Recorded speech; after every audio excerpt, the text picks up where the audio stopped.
Hello ಸಿದ್ದರಾಮಯ್ಯನ ನಿನಗೆನ್ನಿದೆ ಈ ಜಗವೆಲ್ಲ ನಿನ್ನ ನೋಡಿದೆ ಹೆಂಗಿದೆ.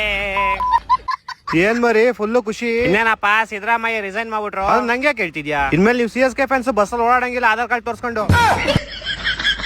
ನಾವೇನ್ ಆಧಾರ್ ಕಾರ್ಡ್ ತೋರ್ಸ್ಕೊಂಡು ಓಡಾಡ್ತಾ ಇರ್ಲಿಲ್ಲ, ಇನ್ನೇನ್ ರೇಷನ್ ಕಾರ್ಡ್ ತೋರ್ಸ್ಕೊಂಡು ಓಡಾಡ್ತಿದ್ರ? ಇನ್ನೇನಪ್ಪ ಈ ವರ್ಷದ IPL ಆಗೇ ಹೋಯ್ತು. ಹೌದೌದು. ನೀನ್ RCB ನನ್ CSK ಅನ್ನೋದು ಇವತ್ತೇ ಲಾಸ್ಟ್. ಯಾಕೆ ಮುಂದಿನ ವರ್ಷದಿಂದ ಬೇರೆ ಟೀಮ್ ಸಪೋರ್ಟ್ ಮಾಡ್ತಾ ಇದೀಯಾ? ಹಂಗಲ್ಲ ಕಣ ನಾನು ಹೇಳಿದ್ದು. ಮತ್ತಿನ್ ಹೆಂಗೆ? ಇವತ್ತೇ IPL ಲಾಸ್ಟ್ ಮ್ಯಾಚ್. ಇವತ್ತು ಯಾರಾದ್ರೂ ಗೆಲ್ಲಿ, ನಾಳೆಯಿಂದ ನನ್ನ ನಿನ್ನ ಫ್ರೆಂಡ್ ಲವಡ ಯಾರಾದ್ರೂ ಗೆಲ್ಲಿ RCBನೇ ಗೆಲ್ಲೋದು. ನಿನ್ಗೆ ಏನ್ ಹೇಳ್ರು ಅರ್ಥ ಆಗಲ್ಲ. ನಿಂಗೆ ಹೆಂಗೆ ಹೇಳ್ಬೇಕಾದ್ರೆ 49 ಆಲ್ ಔಟ್. ನೀವು ಗೆಲ್ಲಲ್ಲ ಇವತ್ತು. ನೀವ್ ಬಿಡಪ್ಪ ತಲಾ 7 ಪ್ಲೇಸ್ ಅಲ್ಲಿ ಇರ್ತೀರಾ, ಮೇಲಕ್ಕೆ ಬರಲ್ಲ. ಈ ಸಲ ಕಪ್ಪು ಲಾಲಿಪಾಪು ಇರ್ತೀವಿ ನಿಮ್ ಬಾಯಿಗೆ ಗೆದ್ದಾದ್ಮೇಲೆ. ನಿಮ್ಗೆ ಕಪ್ಪೆ ಅಂತಕ್ಕೆ ನಮ್ಮ ಮೇಲೆ ಐತಿ 25 ಲೀಟರ್ 2 ಕ್ಯಾನು. ಗೊತ್ತು, ನೀವ್ 2 ವರ್ಷ ಬ್ಯಾನು.